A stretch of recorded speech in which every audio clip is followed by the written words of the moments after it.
We're going to turn to our final debate of today. The proposition, which I'm going to ask you all to vote on, if you will pick up your clickers, is Xi Jinping will make economic liberalization a higher priority during his second term. So at the 19th Party Congress last month, Chinese President Xi Jinping further bolstered his power, creating a new era defined by his rule. Xi Jinping's thought on socialism with Chinese characteristics for a new era was incorporated into the party constitution. Xi's success at the Party Congress has effectively erased the reigns of his two predecessors, some say, Hu Jintao and Jiang Zemin, and have put Xi Jinping, again, some say, on a par with Mao Zedong. Now that Xi Jinping has secured even greater authority, he may, or maybe we should say might, have sufficient political clout and capital to pursue economic reform in earnest. Time is of the essence as problems within the Chinese economy continue to mount. Will Xi Jinping accord priority to economic liberalization during his second term, or will market liberalization continue to take a backseat to party-driven economic policy? Debating this question, we have on my right Damien Ma, a fellow at the Paulson Institute, University of Chicago, focused on investment and policy programs. He's also an adjunct lecturer at the Kellogg School of Management at Northwestern University.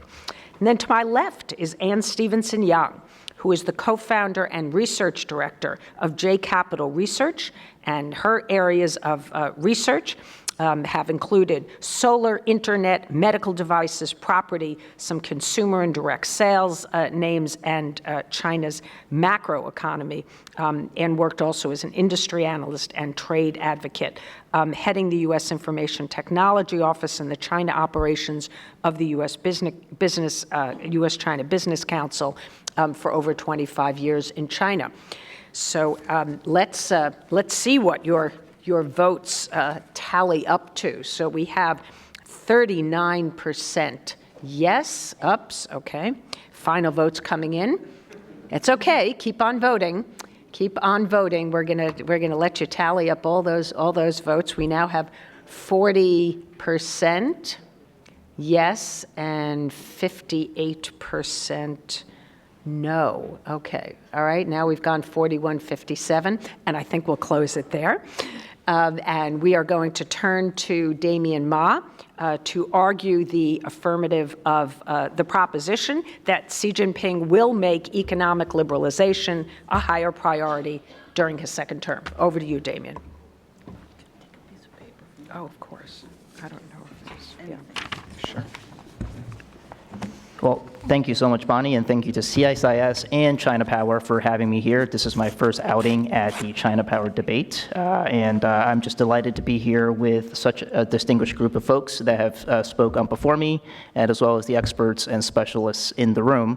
And thank you also for having a Paulson Institute double feature, and I just hope I don't completely embarrass Evan with my comments for the remainder of my 10 minutes. So. I see that I do have a little bit of a hill to climb, a tougher task, a taller order for me to kind of persuade parts of the room. I was kind of expecting that, so I will try to do my best to shift opinion a little bit, and hopefully my argument will stick with the room. But before I begin, I think it's important to really deconstruct the proposition a little bit to make sure we're very specific about what this proposition is and isn't, and what we're actually debating, because we need to be debating strictly in accordance with the proposition. So can we go to slide number 2? So I've highlighted a few terms in the proposition that I want to go over quickly in terms of definitional issues. First of all is the idea of economic liberalization.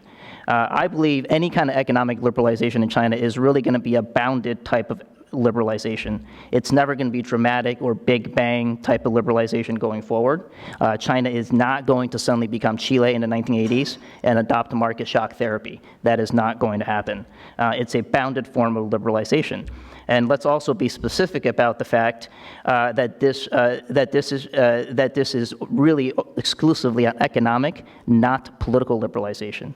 I don't think anybody thinks Xi Jinping is a closet political liberal, but that question is irrelevant to the terms of this particular proposition. We're talking exclusively on economic liberalization.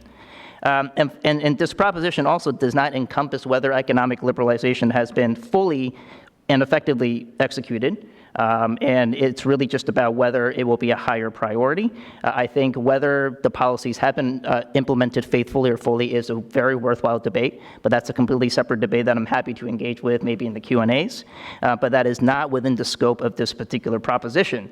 And finally, not finally, but second term. This means, this implies, I think it's interesting that it's not worded as Xi Jinping's final term, right? So it's his second term, meaning from 2017 to 2022. So it's time-bounded relative to his first term, 2012 to 2017. Whether he serves a third term is completely irrelevant to this proposition. Again, that's another thing we can debate. Finally, a higher priority. This implies strongly that it's relative to his first term that he's going to make economic liberalization a higher priority than the first term. Well, since there was very little focus at all on economic policy in the first term, I personally benefit from the low expectations and low base effect. And because relative to the first term, he clearly is going to prioritize economic reforms higher than the first term. So before I drop the mic and do my victory lap, I will do my best to flesh out why I argued this way and hopefully provide some main points and along with some visual aids to give you some supporting evidence. Just be forewarned, I will get a little bit wonky here, but I'm going to try to keep it as lively as I can. I know this is the final session of the day. So can we go to that slide, which is my argument rests on four baskets of points, four main points. And I'm going to go through each one of them in sequence, obviously. Let me talk first about what I mean by political conditions. I think it's important to connect any economic liberalization reform agenda going forward to kind of the political dynamic that's happening in China right now. What I mean by that is that China is no longer in a period of economic growth will lift all boats. That period is over. Any kind of reform dividends that the top leaders talk about incessantly, those are going to only apply to some, and they're going to have to be losers. That's the nature of reforms going forward. Because a big part of economic liberalization reforms requires redistribution and reallocation of wealth and resources. As soon as you have clear losers, politics come into being, and economics turn into much more of a political game. With politics come interest groups. Now, some have dismissed that Beijing's incessant talk of vested interests is simply a sort of a justification for political retribution. I actually don't think people should take vested interests so casually, because functionally, when it comes to economic reforms or the politics of economic liberalization, functionally in practice, the interest-driven type of politics that's happening in China right now is not so different from a lot of the interest group politics we see here in the United States. Who are these interest groups? Well, one of them clearly is local governments. Why? Because they have been one of the major beneficiaries of the current reform dividends. That's why they are a very strong interest group in defending the status quo. Collectively, they're obviously politically powerful, not necessarily because they can actively and consistently shape Beijing's policy choices per se, but because they can deny Beijing's will. Theirs is what I might call a politics of obstinacy.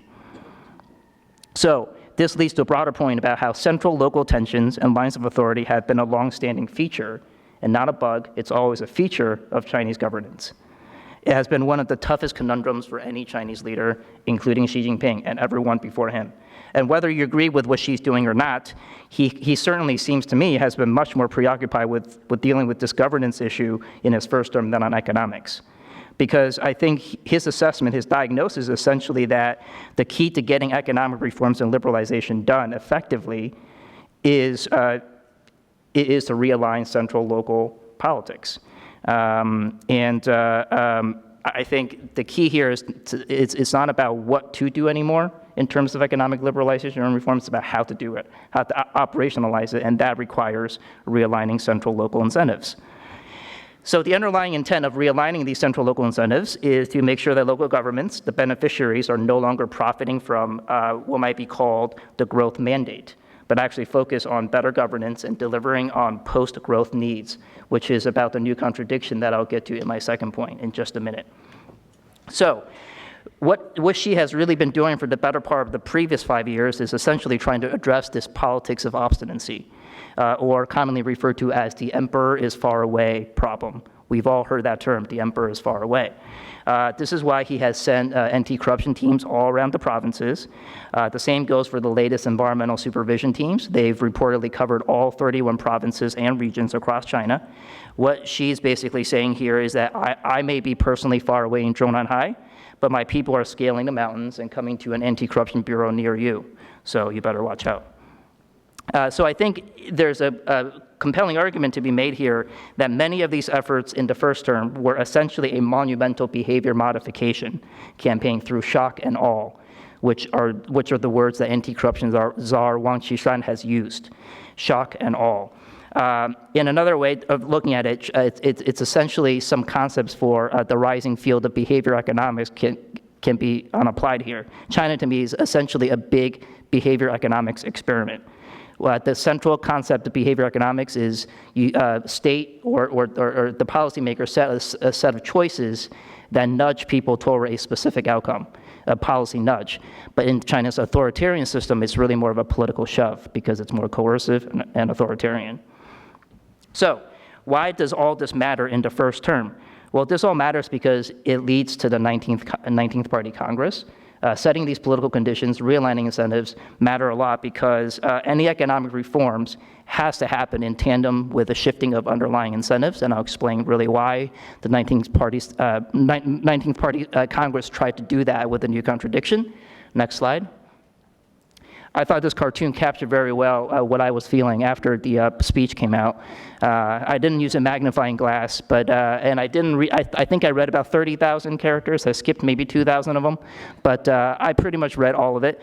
And what I can discern from that is that what the new contradiction to me was getting at was really trying to shift one of the most enduring incentives, which I said earlier is the growth mandate, or I sometimes call it a GDP fetish. So it's important, in my view, that Xi clearly danced around a concrete GDP target in his 19th Congress speech, but even more significantly than that is what he actually means by the new contradiction. Next slide, please. So just to quickly set up, since I have some Chinese text there, I want to explain. The left English graph is actually from my book that I published a few years ago that I think very clearly explains exactly what the new contradiction stands for. And the right is an explanation that came out just a few weeks ago from the Central Party School. And basically, the highlighted Chinese text is about that China is no longer in the period of hard needs, meaning economic growth, GDP growth, infrastructure, high-speed bullet trains, those types of hard needs, and they're in the era of soft needs. And any of you who've spoken to Chinese interlocutors in recent years, they often use the dichotomy of hardware versus software, right? Hardware is the infrastructure, the roads, the bridges. Software is the governance systems, the demands from the Chinese public. It even includes political life, which you do not hear very much in Chinese official rhetoric. Talks about cultural spiritualism and even of common values. You don't hear that very much also in official rhetoric coming out of the 19th Party Congress. So in my view, this really is, Xi is trying to slowly lay the groundworks to de-emphasize the GDP target. It's not going to evaporate overnight. It clearly is, they're still going to have targets for the next few years, but it could quickly become softer targets that matter less and less over time. But what this means is that once you're shifting off the growth imperative model, again, the local governments are the ones that stand to lose a lot because they have benefited from that model. So there is a lot of status quo inertia, and that's why Xi is doing the other strategy, which is sending CCDI teams across the country to breathe down their necks to make sure they have a correct understanding of the new contradiction. But this is an institutionalization of the anti-corruption system. It's no longer about the shock and awe of the first 5 years. And this also is going to lead to a weakening of the fierce politics of the first term. And I have another piece of evidence on the next slide that I'd like to show you. Again, not to get too into the weeds, but I compare two exact paragraphs from the 18th party speech and the 19th party speech, and I'll explain why that's important. On the left side is the 18th party speech, and you see on the bottom is the same exact graph in two documents, 5 years apart. There's about 6 lines, nearly 6 lines, devoted specifically to anti-corruption. All right, and cadres who've lost their way, et cetera, et cetera, et cetera. Bureaucratism, formalism, the terms that we started to get really familiar with starting in 2013. In the right-hand column, on the 19th, same exact paragraph, 0 lines about anti-corruption. The only half a line is about party building hasn't been fully completed. But crucially, party building hasn't been completed comes after governance, CCDI system institutionalization, and certain reforms and key related policies need to be further executed. Very clearly recognized in this specific paragraph, and all corruption language is completely out. Why this matters? You may think it's merely reading tea leaves. It matters because Xi Jinping is well known to have led the drafting of the 18th Party Congress speech. All the corruption language clearly was his, and it defined his first term, if you just read it carefully. That was exactly the language that he spoke about for the first 5 years. So it is, I think, a notable change when all these lines are out, replaced by something else very differently with a focus on reforms and key related policies need to be further advanced. So that's my second point on new contradictions and why that's important in shifting incentives. Third, personnel. I don't have a slide for that, but I think a major goal, it's clear that Xi was also trying to get a lot of his people and key allies into certain positions. Now that the Congress is over, we can clearly see how successful he was with that particular effort. So given the outcome of the personnel front, at a minimum, I think he will have a more united team behind the agenda he laid out at the 19th Congress related to the new contradiction, and all of the likely new vice premiers who are going to be managing the economy. They're not going to be hardcore laissez-faire market disciples, but I don't think there are any hardcore market disciples left in China. But none of them are actually are particularly anti-market, and they tend to be pragmatists that have argued more for reforms at various times. Look, I only have about a minute left, so I'm going to try to rush through this very quickly. Beyond the center, Xi Jinping has also put a bunch of his personnel and allies in the provinces, again, to solve the emperor's faraway problem. So a lot of the allies are hopefully going to help to realign the central-local on incentives. And let me move to the next slide, which is my final point, final main point, which is a lot of anniversaries are coming up in China. I don't have to go through every single one, but the reason I bring that up is that I don't think they ought to be trivialized, in part because they affect the thinking of Chinese policymakers, and because I think they specifically affect the thinking of Xi Jinping, because a lot of these specific anniversaries are his own kind of part of his own agenda. And in some sense, they can serve as action-forcing events or catalyze major policy shifts and announcements. So Xi has already been on the record very clearly publicly that he wants to celebrate the 40th anniversary of reform and opening up in 2018 next year. So in fact, I think it's possible that the third plenum next year could be more important for reforms going forward than the last third plenum. And of course, we are very close to his first centenary goal, 2021 goal, so he's under pressure to deliver. I find it hard to believe that he doesn't understand that to deliver on his goal, he needs a dynamic economy that's strong and enduring, not one that's resting on shaky foundations. So he's under pressure to do a lot more on the reform side than he has done so far. And he has already, I think, last year started taking more of a leadership role on the financial sector. So I will just end, since my time is out, I will end in 30 seconds by returning to my first point about bounded liberalization. I think it is clear, based on my reading and based on my argument, that Xi Jinping will clearly make economic reforms a higher priority. It will be a bounded sort of, it will still be bounded, gradual, and experimental, but it's certainly going to take a higher seat, take more of a front seat than in the first 5 years. What I will look at is some of the free trade zones that's been established. I think China is really going to start empowering those, whether you agree that they're effective or not. China's going to start empowering them, and it's important to recognize that the FTZs now, unlike the previous FTZs, which were laboratories for contained experiments on markets and private sector, FTZs now are really about experimenting with policy and governance and market access. One specific example I will bring up is that the idea of a negative list approach to opening up sectors to foreign investment came out of the Shanghai FTZ. They first tested it there. Whether it's fully effective and whether that negative list is too long or too short, that's up for debate. But at a minimum, that approach came out of the Shanghai FTZ, and it's going to be adopted nationwide.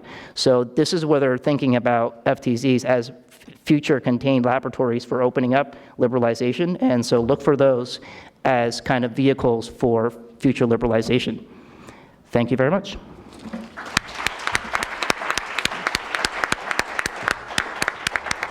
Okay, thank you, Damien. Anne, your turn.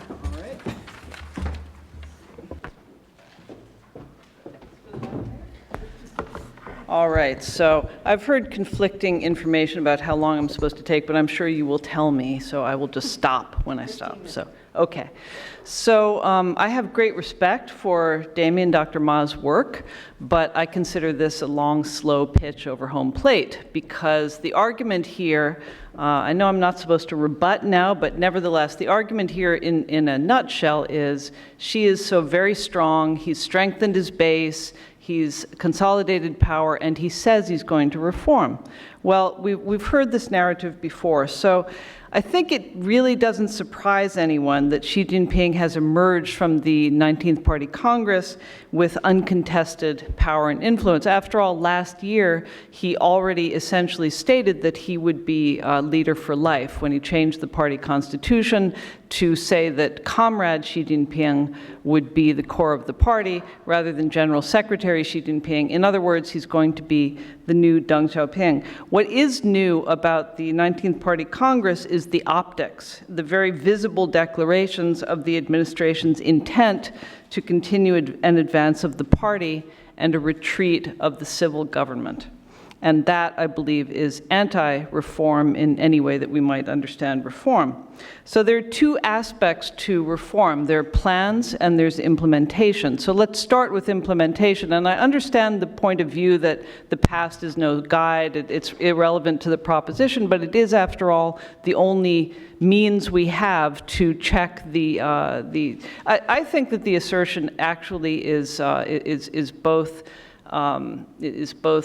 ahistorical and illogical, that you consolidate power in order to release power. But let's go through the sort of illogical portion first, which is just disproven by facts of the last 5 years. So on the implementation side, the 18th Party plenum the 18th Party Congress was seen as a great statement of intention to reform.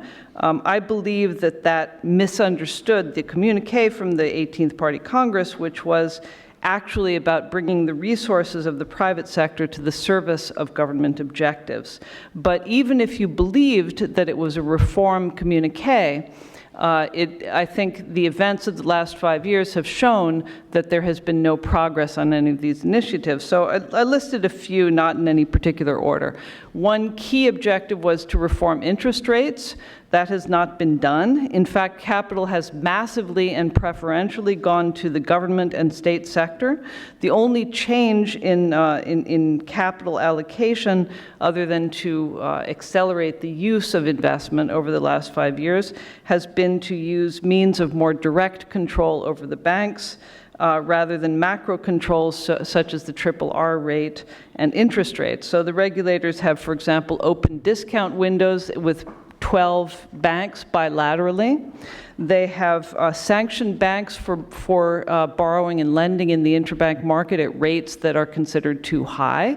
So they've driven the interbank market into an off-market OTC, where bankers actually trade on WeChat. They bid and offer on WeChat because they're bidding and offering at rates that aren't optically permitted. They've required banks to lower their short-term interbank investments in order to make the interbank market optically more, deleveraged, and that's driven this money into much more risky and illiquid investments. And I could go on. There's no hukou reform, as was much discussed before 2012. And in fact, major cities, including Beijing, are driving migrants out. So Beijing's, for the last 3 years or so, it's been pushing the what you used to call open markets or free markets out into zones in Hebei province and trying to force migrants to resettle in the sort of band outside of Beijing or else to go home. There's been no land reform. Remember the famous reform experimentation of Chongqing, and this was decisively ended when the city party leaders were deposed. There's no property tax. There's a new fairly weak proposal that a property tax be added. It essentially will be a surcharge on VAT and not, or on corporate income tax rather, and not a true property tax. And I think that this is a fundamental problem as long as the government is unable to allow local governments to make their own budgets and spend their own money. There's no reason why local governments should implement a property tax. And planning in the state sector have taken the lead. The one-child policy, too. So the one-child policy was supposed to be eliminated. Instead, they created a two-child policy, which, in effect, had already been implemented. I see this as the failure to, or the inability to get rid of a large bureaucracy. The family planning bureaucracy is extremely intrusive, disliked by the population, and unnecessary.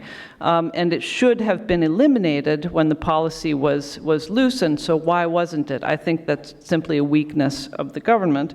And since Damien mentioned the GDP mandate, let's also point out that the GDP mandate was supposed to have been dropped in 2012. It wasn't. Now they've mentioned again that they're going to relax it. I propose that the only reason they've done that is because they achieved 6.9% in the first 9 months of the year, and therefore they can drop it for the last quarter. The GDP target is a key organizational target, organizational strategy for the government. All of SASAC operates and writes budgets based on the GDP target. It's just infeasible to drop it, and I think it will not be dropped. So that's those are some examples along the implementation line. Structurally, I think that it's pretty clear that Xi Jinping's intentions, yes, they're ambitious, but also retrograde. The restructuring is leading to greater centralization, lesser autonomy on the part of local officials, and much tighter social control. So some examples there. Supply-side reform. Supply-side reform, it's kind of a brilliant sales strategy because you've attached the name reform to what actually is production plans. Supply-side reform is very clearly a 1970s strategy. The plan issues production targets to steel mills, coal mines, aluminum smelters, and other heavy industry participants and it shifts more volume from the private sector to the state. So overwhelmingly, the shuttered capacity, in fact, I think exclusively, the shuttered capacity has been in the private sector to the extent that it still exists in the steel sector. And this mirrors exactly what happened with coal sector reform I think it was the first, like 2004-05, I forget exactly, when originally private capital was invited into the coal sector, and then once a lot of coal mines had been developed, Beijing took its central level companies and had them buy up the private coal mines at low prices and re-centralized under the state. There's been an undermining of the civil economic bureaucracy. I think that Xi Jinping, we all know, has formed leading groups in order to have authority over all sorts of aspects of the economy, and he's sidelined. I think we all agree, sidelined Li Keqiang. about face from Deng's decentralization focus, I think, is nowhere more apparent than the elevation to the standing committee of Wang Huning, who is acclaimed for, he's an academic, as we all know, and he's acclaimed for his skill in shaping leaders' ideas into theory. And his writings have long warned of the risks to stability of decentralization, which is quite the opposite of Deng Xiaoping's program. There's been an almost complete shutdown of debate and exchange. There's no more white papers with dissenting opinions out of the central think tanks or bureaucracies. There are no more conferences on differing opinions. It's very hard to find academics who will express opinions different to central government policy. And there's a visible deterioration in the quality of economic statistics. I could give you lots and lots of examples of that. One example is in March of 2014, the government, or 2015 rather, the government made it optional for private companies to report their financial results publicly. They had always reported these to the SAIC, and the SAIC made them to some extent public, and it became optional in 2015, so we no longer have that information. So I think that the importance of this change really can't be overstated. It really shuts down the ability of people to contribute to debate and innovation as a consequence. And it's a very serious impediment to innovation.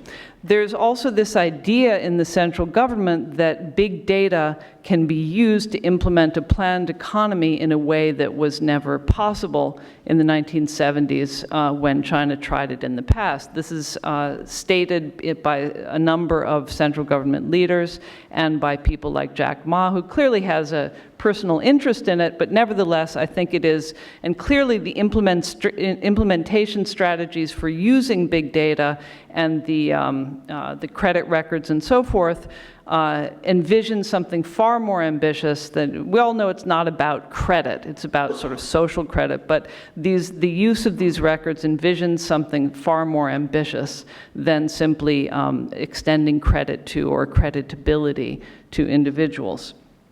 So, and also there's the China 2025 plan, which I think creates or emphasizes a clear focus on import substitution and the aggregation of capital. I believe that China's current leadership has strongly affirmed the idea that China must maintain trade surpluses and that this will maintain the strength of the economy.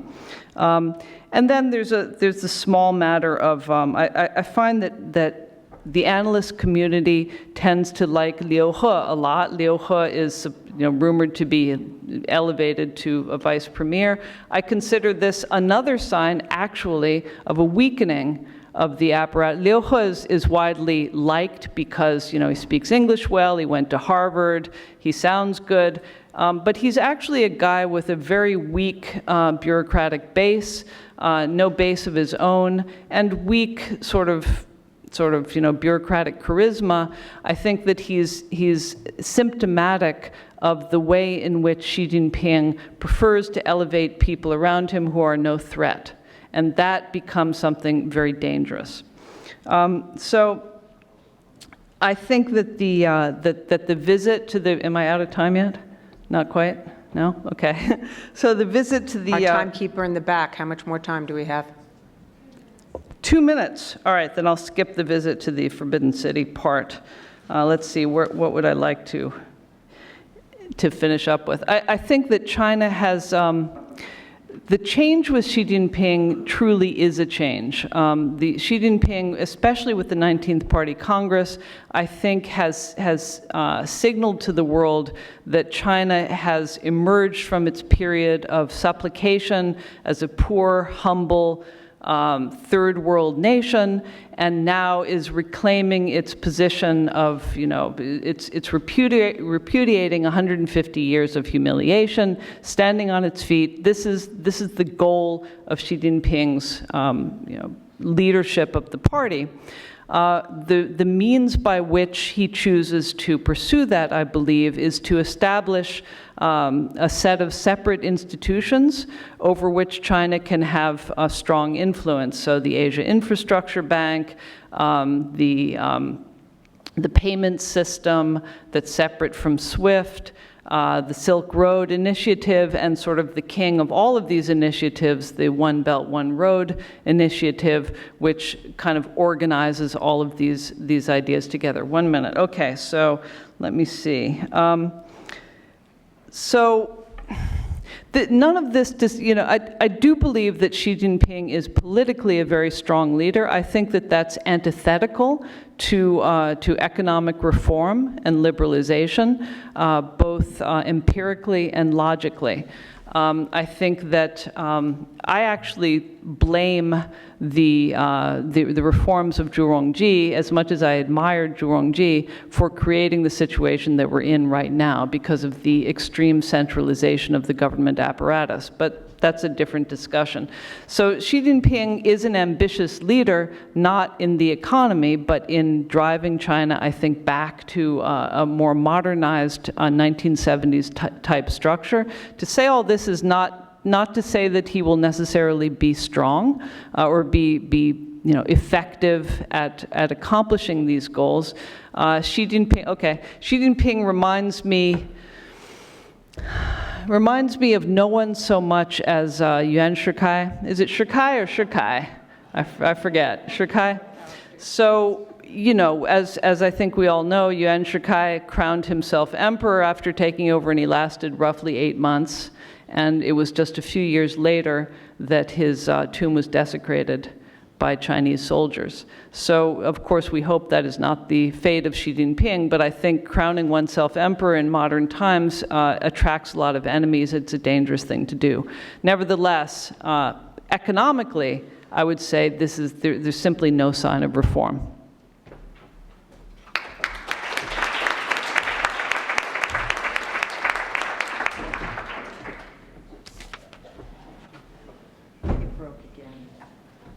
Microphone, we've lost. Oh, here it is. You see, right? Did I step on something? You stepped on it. Oh, sorry. It's okay. You're the second one who did that because Adam Siegel stepped on the road. If you just turn it and push it together, it might work again. Okay, it's like one of those male-female things. It's hard to figure out which one it is. Okay. This is on. Okay, so our technical difficulties. The second, I think the lesson we've learned is we don't want to have a cord where somebody can step on it right next to the table here. So apologies. All right, so we're going to give each of our speakers 5 minutes for rebuttal. And yes, it's working again. Thank you. Okay, Damien, over to you.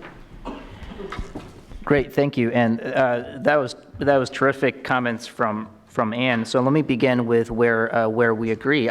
In fact, I actually admitted that I agree that much of the third plenum reforms have not really been focused on in his first term, and that was actually the core of my argument. It was precisely because she was too focused on laying the political conditions to make sure that he could actually implement and execute them once the political conditions and the central local incentives were realigned. I think there was also a slight mischaracterization of my argument. I don't think I used the word strong at all in my comments, nor did I say consolidation of power. What I focused on was really making sure the central local incentives were more aligned. And I think given how much problems right now are at the local level, it seems like under the Chinese current system, with its constraints and warts, there's very few options that they can do other than centralized aspects of it. I think one important thing that I did not mention is in my view, the pretty utter and total destruction of the National Development and Reform Commission. They've taken away pricing power from it. They've taken away basically project approval power from it. NDRC, of course, is the legacy state planner, probably the biggest emblem of state planning. But Liu He, as Anne mentioned, is actually vice chair, but that's a meaningless title. NDRC under Hu Jintao and Wen Jiabao was nicknamed the mini state council. That was how powerful it was. Does anyone even know who the head of NDRC is today? Very few people do, because it doesn't really matter. It really doesn't matter anymore. So to me, that's a pretty severe destruction of NDRC. And look at where did the anti-corruption campaign hit first? NDRC, NEA. That was the very first part it went after. So finally, I would also suggest that the supply side reforms, I think some of it is what Ann said, is about redistributing excess capacity and so on, but a lot of it is literally tied to the insufficient part of the new contradiction. It does not necessarily mean just switching capacity or switching an investment or capital away, reallocating it away from places that have excess capacity. It's about boosting supply to places, to things like healthcare.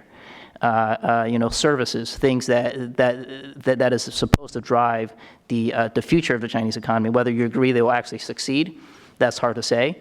And finally, I will also say that at the outset, I was pretty clear that the specific proposition does not incorporate whether implementation has been successful or not. And I would argue that, sure, we can totally have a debate about that in the Q&A, like I said, but I think it is purely about whether Xi Jinping will make it a higher priority in his second term. And I think from all the evidence I presented, it seems pretty clear that there's not much lower he can go from the first 5 years. So I think it is very clear. It is very clear that he's going to make it a much higher priority in his second term.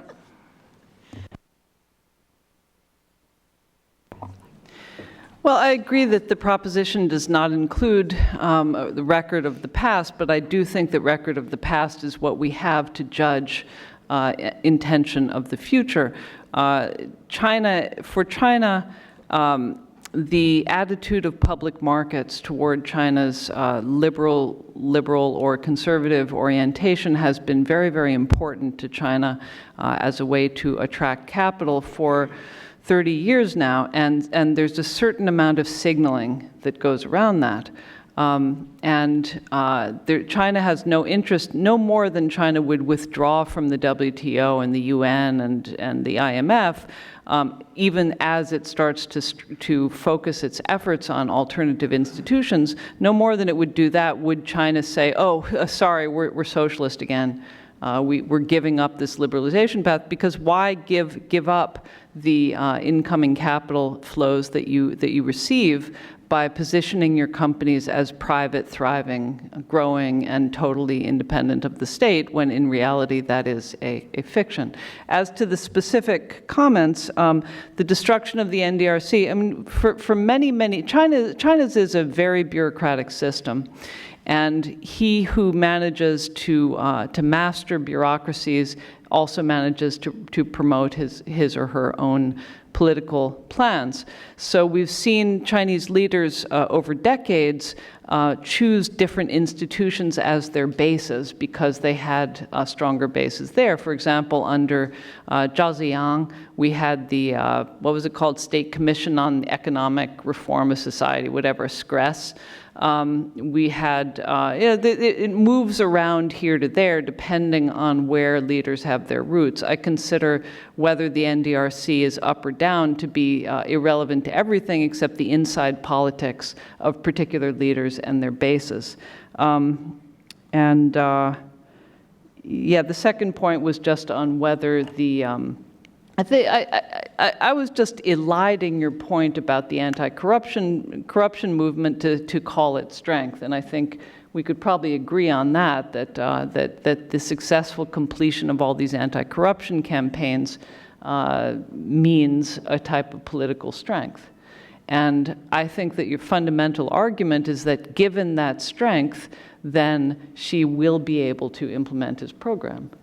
Is that right? Is that fair? And I consider that ahistorical, as I mentioned, and also empirically untrue. I don't think that any political leader can afford to centralize power, depend on a smaller number of supporters, and then extend the benefits of those reforms to a broader group. Just look at George George W. Bush and his commitment not to raise taxes, and then raising taxes and being ousted, losing the second bid at office. Okay, we are down to our final Q&A session, which we will do for about 15 minutes and then take our final votes. But let me turn the floor or the opportunity over to the audience to ask some questions. This woman over here, thank you very much. Hello, I'm Angeline Marzan from Manila Mail. Miss Anne, if you believe that the president of Mr. Xi does not have as a priority economic liberalization, what then is his priority?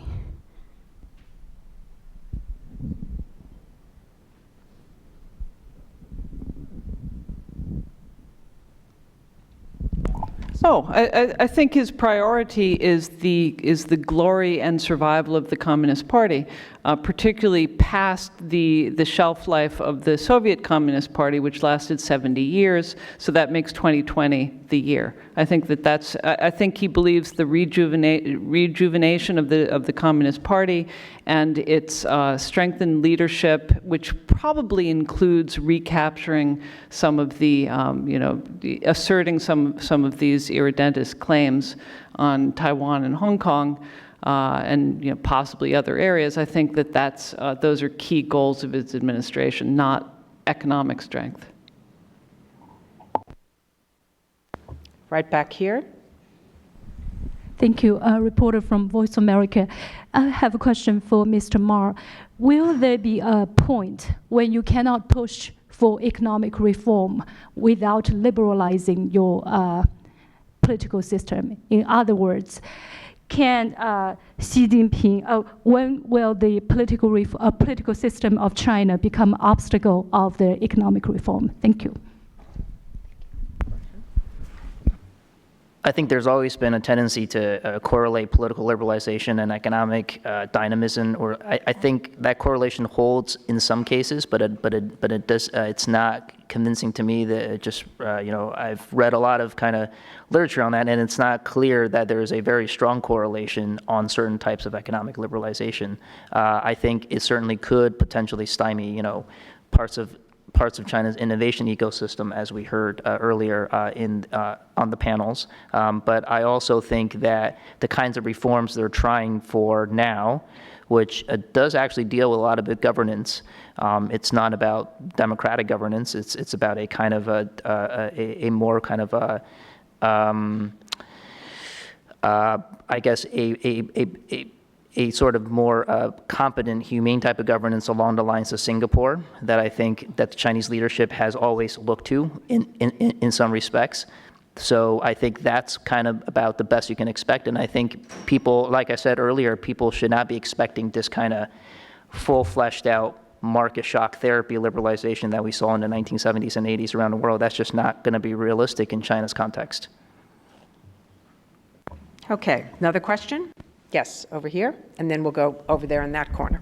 Hi, Rudy from EFUD. I have a question for Dr. Ma and maybe for both of the presenters.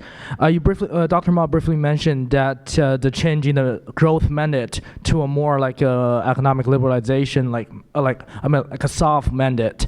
So there's been debate on the growth mandate was linked to the ruling legitimacy of CCP in China. So if so, would liberalization of economy, as you said, will create the new legitimacy for the party, or at the other side's opinion, if there's liberalization was not a priority for the country, what is the source for new legitimacy of the country coming from?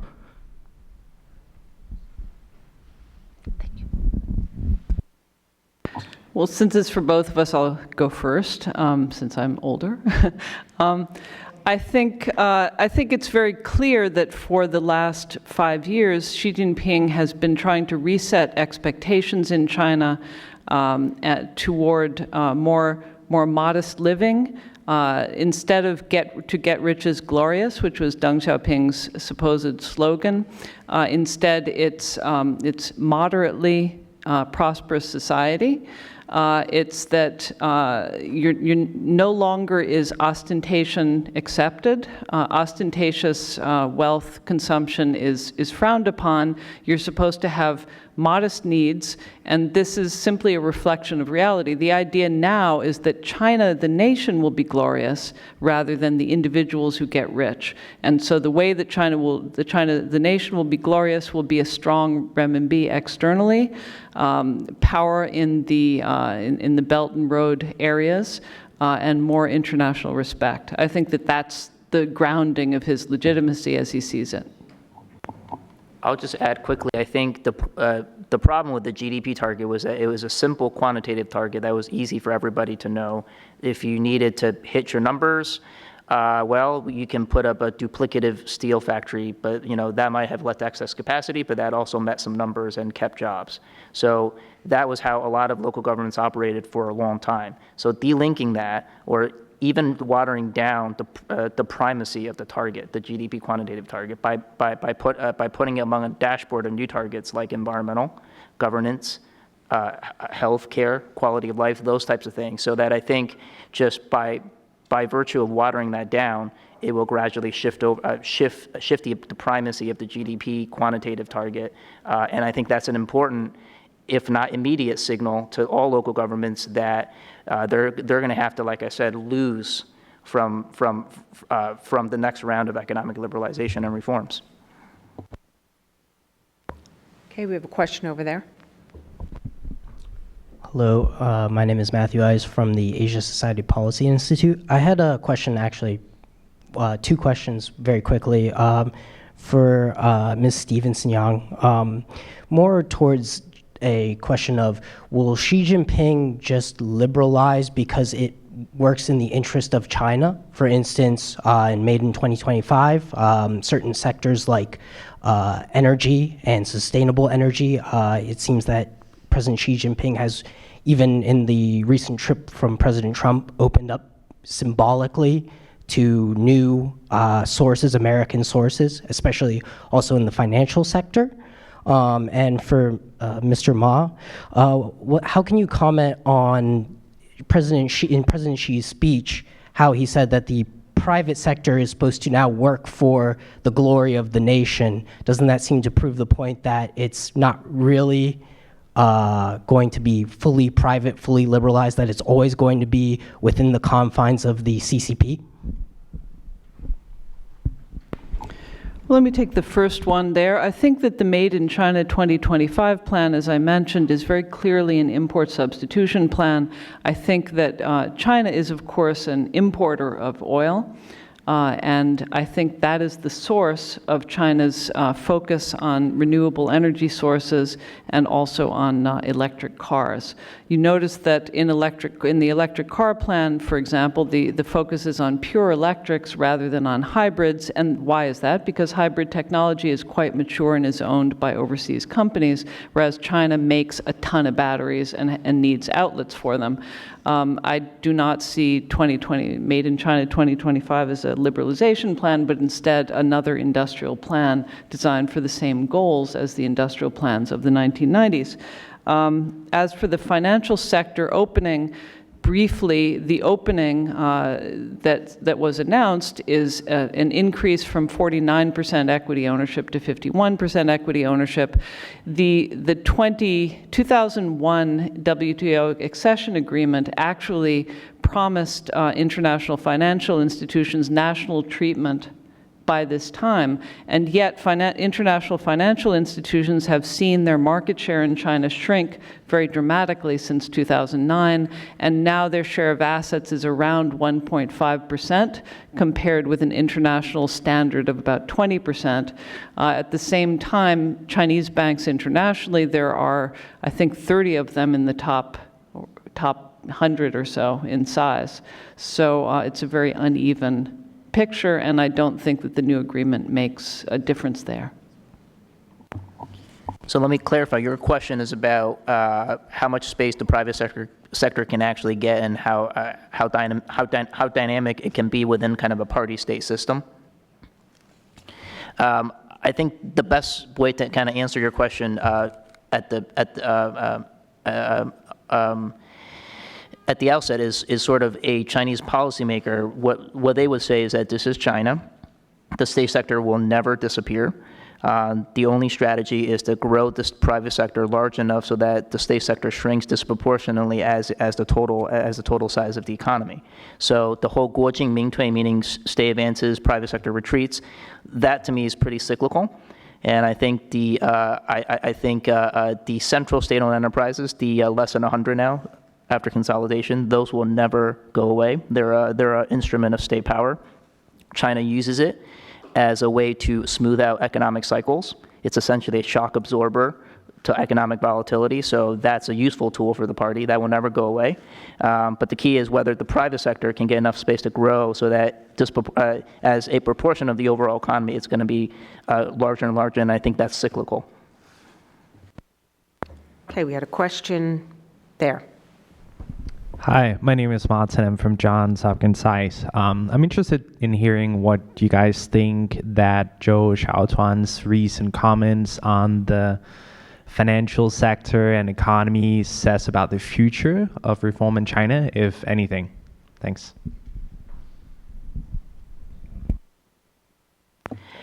Sure. I will make a very quick comment. I think, and this is actually something I didn't talk about in my remarks, which is that I think it's clear from the top level down to basically local level that there are growing financial vulnerabilities, and Zhou Xiaotuan is obviously on his way out. So I'm not surprised that he said those things, with the way that he said it.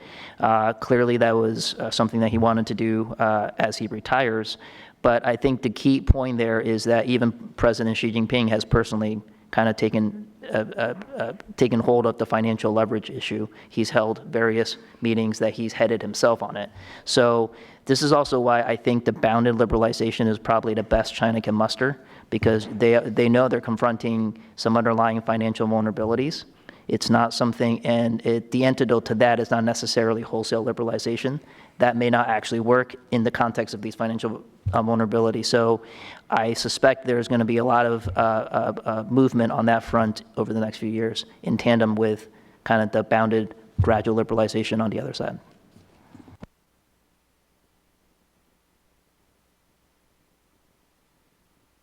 No, not really. I think that takes care of it. I do, on Zhou Xiaotuan personally, I would say that he often says things that are not well supported by his future conduct or the facts. Nevertheless, I agree that these are legacy comments.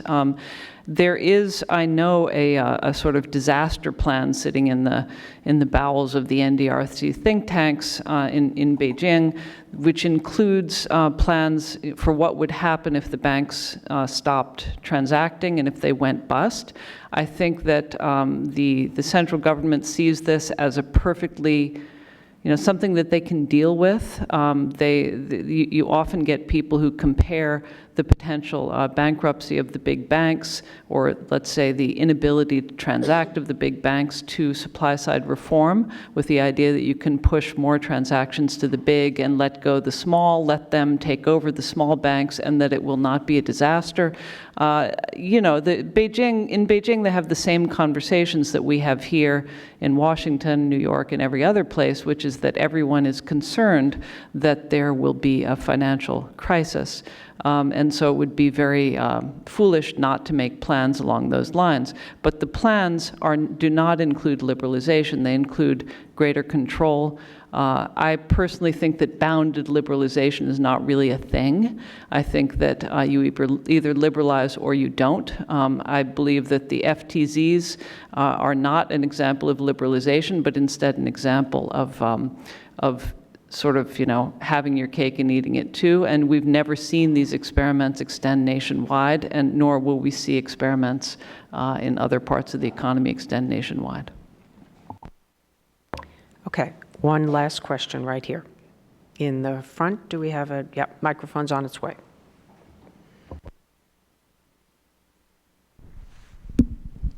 Hi, thank you. I'm Uzma from George Mason Law School. My question is to Anne. One of the differences that we see between the Soviet communism and the Chinese communism was they did political reforms or political liberalization without having economic base, which in the case of China, we see that they're economically at a better stage than Soviets at that time were in the 70s. What do you think that China now becoming part of this multilateral Asian institutions, in particular the AIB, which is also doing co-projects with World Bank and ADB, in which they have to implement their policies, or they have to follow their guidelines. Do you think this is going to help further the liberalization within China by being a part of the overall multilateral Asian infrastructure plans? No, I think that if the interest were in liberalizing and increasing international involvement, then they would work through existing institutions. The interest is in supporting Chinese exports to those areas and developing a kind of closed tunnel of communication so that the sort of boundary of interaction with China moves out to this zone, which comes under greater Chinese control. Did I misunderstand your question? Well, the trade balances, I think with these Belt and Road countries, they already have a maximum balance. They probably cannot, Belt and Road cannot accelerate or enhance their trade balance with those countries. Well, you can if you lend them a whole lot of money to buy stuff. That's the intention. You know, to have a lot of, you know, for example, the government is investing a stated $35 billion in order to create fiber networks throughout north-south throughout Africa. Clearly that would boost African economy, but the intention is to create a market for Chinese fiber and Chinese telecom services. On the Soviet economy, you know, I just don't know enough about it. I don't think they're highly comparable because the Soviet economy is a petroleum economy and highly verticalized, also with the low population. It's just not very comparable. Let's just say that I think China took very deep lessons from the crack-up of the Soviet Union in 1990, and those lessons were all about, not about economy, but about how to organize yourself politically. And as a consequence of the fear of crack-up like the Soviet Union, we had the massive re-centralization of the Zhurongji programs, which I believe drove the local governments into the borrowing that they were required to do starting from '98. Okay, with that, I think we're going to close it up, and we're going to vote one last time. So I hope you'll all pick up your clickers, make sure they are on, and vote either for or against the proposition. Xi Jinping will make economic liberalization a higher priority during his second term. And my daughter better vote for me. Oh. You turn it on and then you vote, then you use the B. So we'll use remember, lots of different clickers. We'll remember when we started out, we had 41% in favor and 57% against. So we still have more people voting. We're getting closer. That gap is narrowing a little bit. It's getting close. We're going to give everybody another minute. It's very close. This is one of two of, I think, of our closest debates that we have had today, but we've seen a little bit of a shift in favor of yes, but the no's still appear to have it at 51%. All right, please join me in thanking our speakers.